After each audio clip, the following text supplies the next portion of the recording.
In Paris, on Avenue Kléber, in a former Gestapo headquarters, politicians have been talking for 4 years about ending a war. Once a week, on Thursdays, diplomatic cars arrive at the conference center, bringing delegates to talk about a war in which nearly 1 million men have died, the Vietnam War. From North Vietnam, Mr. Xuan Thuy. He arrived in May 1968 when the talks opened. Since then, he and his colleagues have been joined by representatives of the Viet Cong, led by Madam Thai Binh. From the United States, Mr. Henry Cabot Lodge, one of a list of high-level diplomats who have handled the grueling negotiations on behalf of the nation most anxious for peace in Indochina.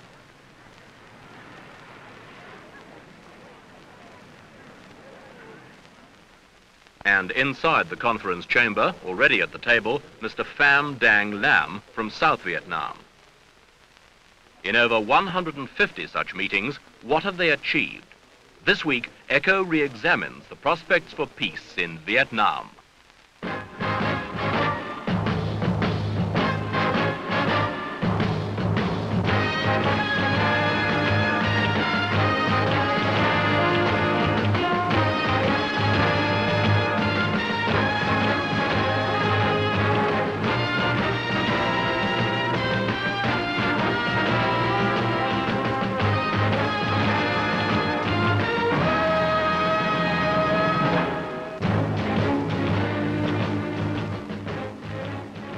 The truth of the matter is that the Paris peace talks, hailed as a major breakthrough in 1968, have by 1972 achieved nothing.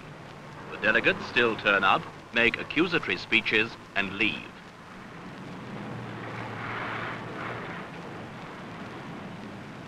But it's a game of which even the international press has grown weary.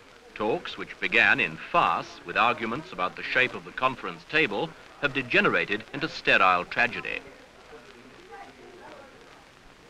Week in, week out, the delegates play their parts, but it's all become nothing more than a puppet show without an audience, and there's nothing to comment on anymore.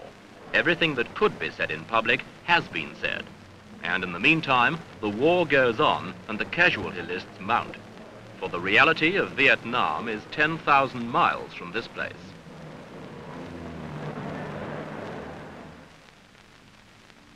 And yet in other parts of Paris, secret meetings between Americans and North Vietnamese did attempt to break the deadlock. The American initiative was led by President Nixon's special advisor, Dr. Henry Kissinger. Since 1970, he has met North Vietnamese leaders 12 times. At their meetings, he offered much of what the communists demanded, the withdrawal of American forces and new elections in South Vietnam. But all offers were rejected or ignored, and the whole American formula publicly rebutted by Hanoi.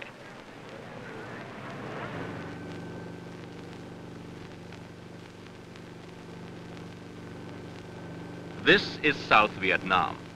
To take a realistic view of this country is to recognize that peace is as far away as ever. In truth, there can never be peace here as long as the North Vietnamese maintain their efforts to overrun the South. Politically, historically, and ethnically, the North and the South do not mix. They were fighting each other 1,000 years before Vietnam became a household word.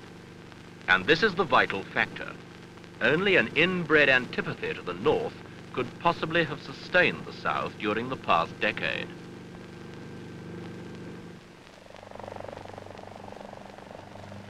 But even a massive commitment to war cannot obscure South Vietnam's growth. For example, it depends on rice. During the worst of the war, production slumped, but has been revitalized, so that this country now grows 6 million tons annually, enough to feed its people without imports. New agricultural techniques, along with new strains of rice plant, have taken root in the paddy fields. The acreage under irrigation will double in the next 4 years. Additionally, 1/3 peasants have been given their own land in a program of agrarian reform. Equally important, there is in South Vietnam a willingness to unify. Villagers, aided by the military, are building bridges to link with other villages, where once they remained isolated and suspicious and easy prey to Viet Cong guerrillas. The result is closer contact with the capital, Saigon.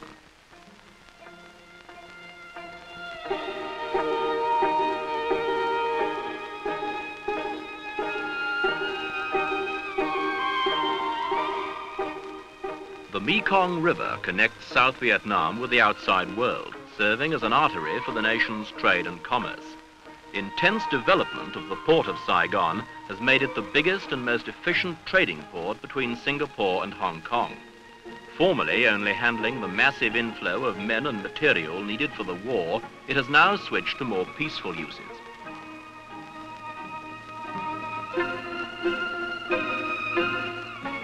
More than 8 million tons of cargo are handled annually in Saigon, a port of call for nearly 6,000 ships every year. Goods are moved quickly along the waterways flowing into the Mekong and on the new highways, first built to transport the paraphernalia of war. But with the noise of battle receding to South Vietnam's borders, the work of reconstruction gathers momentum. Schools and hospitals have doubled in number during the past 5 years.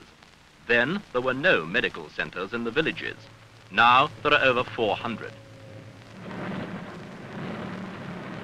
War has taught the South Vietnamese about electricity supply and the need to modernize peasant industry. And it has taught them a lot of other things too.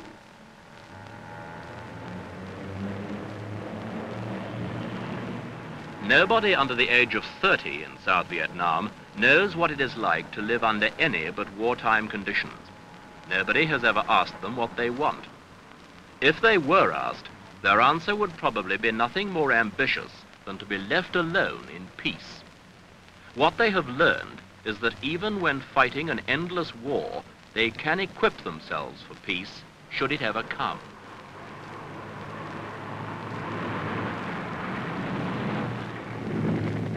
But will it ever come?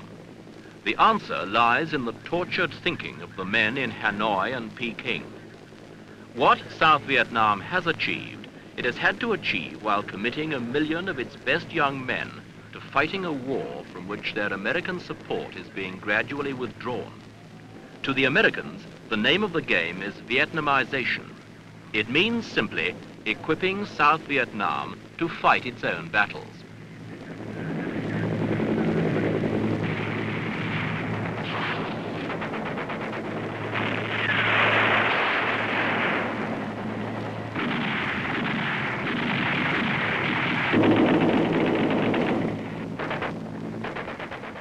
With American air support, South Vietnamese troops are still engaged in the endless, weary, bloody business of war. The North Vietnamese and the Viet Cong are still there, and they will not go away until or unless politicians tell them to do so.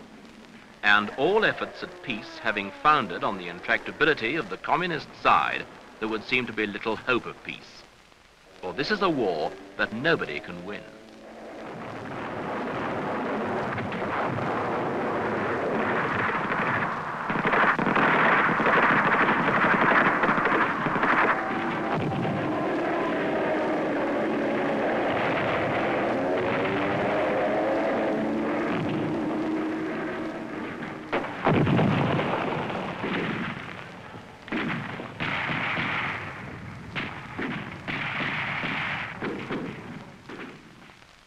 There are only losers.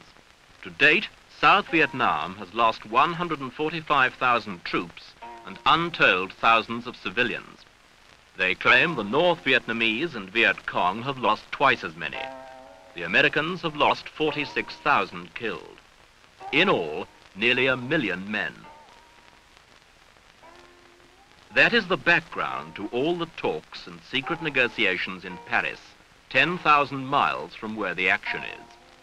And yet, if that talking has achieved nothing, at least the South Vietnamese can claim some victories. Most important of all, they have survived.